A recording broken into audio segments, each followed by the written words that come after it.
got this wonderful website, and it's very interactive. So this is our main screen.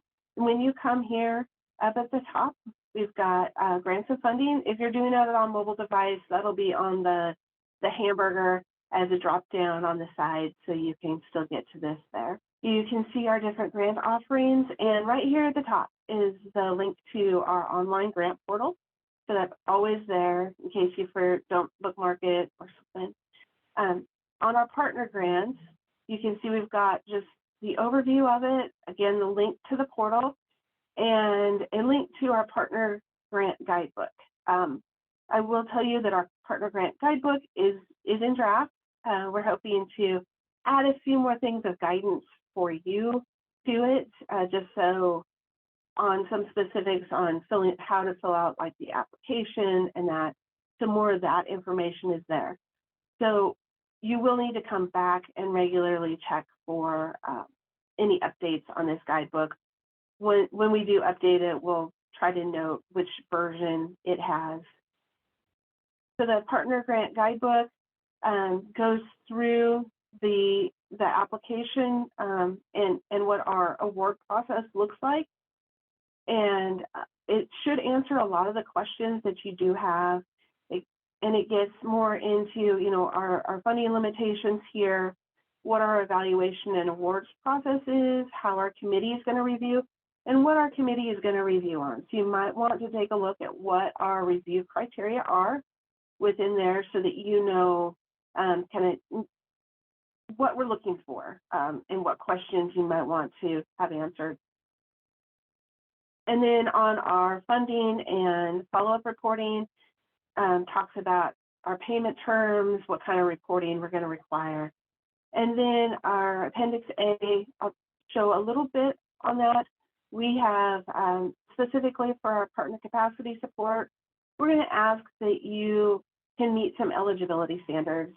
Just, do you have a board, or are you a, how your board operates, how your organization operates. Pretty standard for nonprofits, government entities, it doesn't really apply for, but for nonprofits, we want to make sure that you have all of these pieces in order that you would have if you're working with the Oregon Charitable Activities Division and the IRS charitable activities. Our grant lifecycle manager. So this is where our grants, this is our portal. So this is what it's going to pop up like for you. I do encourage you, if you haven't been on before, to go through the tutorials. These are video tutorials, and then there's also a written one. The video ones they're fairly short. I think they're all 3 to 5 minutes long, and they're very helpful on how to navigate this this particular grant application center. If you're familiar with any of them, this one is through Foundant. So if you've used Foundant before, then this will be pretty intuitive for you. And again, my email address is always here if you have questions and want to just get more information. When you are first new, you'll need to create a new account, and it's pretty straightforward.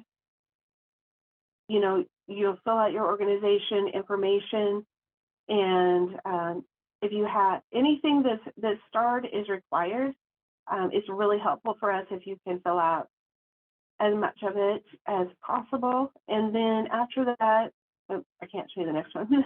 Sorry, then the next one is your user information. So this is your information here as the person doing the application. And it'll be your email address on the user information that becomes your login.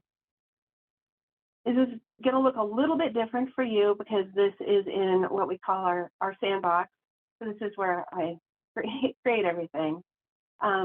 If you're a first-time applicant, your first screen is going to look a little different, and I'll show that to you in a moment. If you've already applied for other grants with the district, then you'll be able to see all of your active grants on the front page, and then your historical ones under the historical tab. And it's hyperlinked so that you can view your applications, you can make edits. It's going to tell you what your deadlines are that you've got, things like that. So when you want to do a new application or your first time logging in, you're going to hit the apply button up here, and then our district grants that are currently open will show up for you. So on our live site that you'll log into, you'll see more than just our partner grants.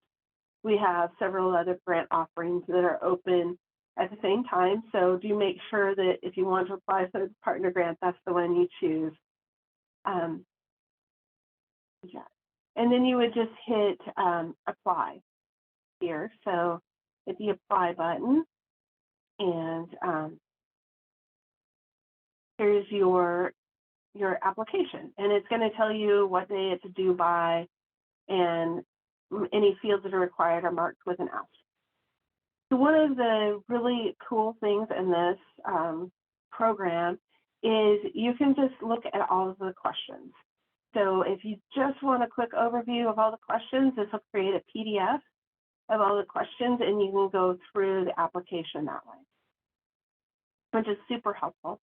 Some notes on Fountain: if you haven't worked in it before at all, it does automatically save your answers. There is an option at the very bottom to hit save, but Fountain, one of the reasons why we went with it is because it does save your answers when you enter them.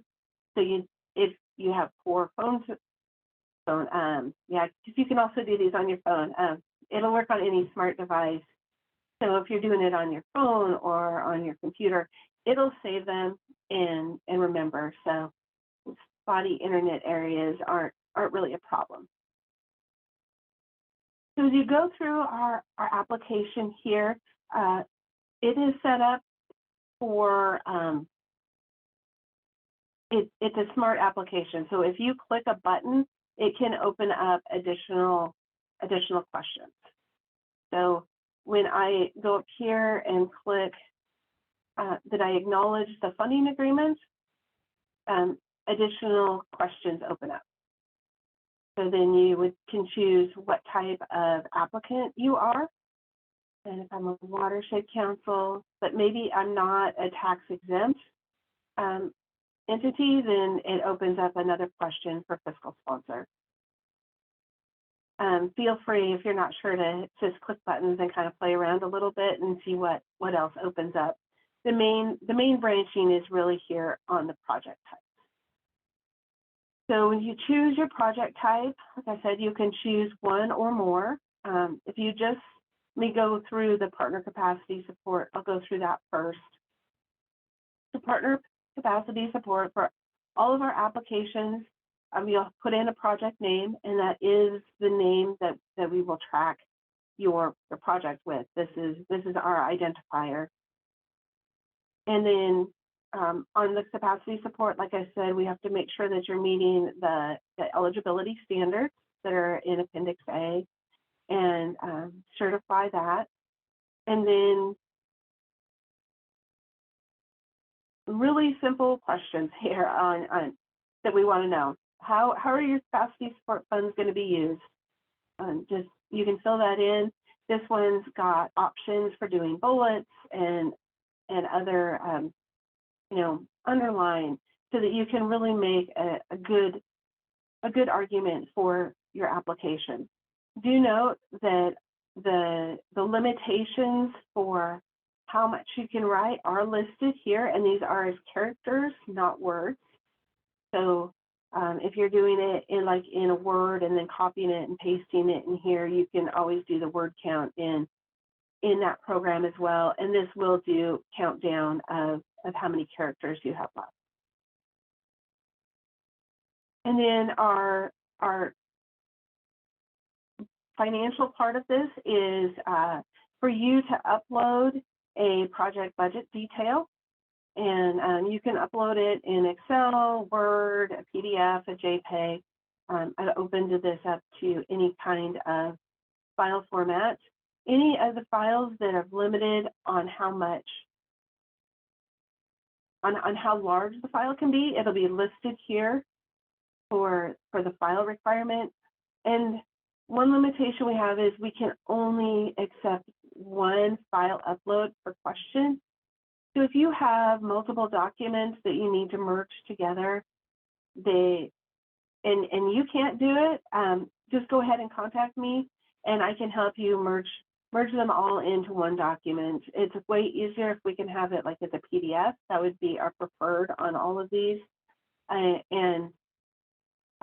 So if you have any questions on file formats, if your file's too big, just contact me and I can help you decrease your file size and make sure that we can get your files uploaded.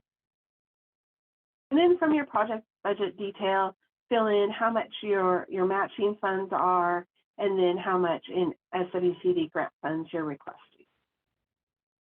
And then there's the wrap-up questions and certification. The capacity grant, you're applying for education, much the same, still a project name, where your event location's at, project details, and your project success and evaluation, who your partners are, how it's going to advance the mission of our district, when your project is going to start and when you plan to complete it. And then if you have more information on what your activities are, you can either fill it out within the box here, or you can upload the file. So whichever is the easiest for you to do that. And then same as the capacity grants, we're asking for a project budget detail and then a budget summary. And then because these are larger grants, then if you've got known costs that you're pulling your budget from, if you've got quotes, estimates, you can write them out in here, and then if you can upload them, and again, this is where you might need to contact me to help merge files together, and then upload them. It's really helpful for our evaluators to know, where your quotes are coming from, what's included in that quote. And again, the same question. The only one that I haven't showed you, all of the education, outreach, technical assistance, and project implementation have the same questions. And then the project implementation also shows you additional questions. So we have project implementation requests is a new area that pops open. And we ask for more detail on the site and the site characteristics, ask for a file to be uploaded of where the site is with the roads and the GIS coordinates, how the site's going to be operated and maintained, a project design file, photos. We do require that you were responsible for getting all of the permits and remaining in compliance with any permits for a project implementation project. And then we would like to have what watershed and 12-digit HUC code. And if you need any assistance on that, we can contact us and we'll help you get that. And then the rest of the application has the same questions.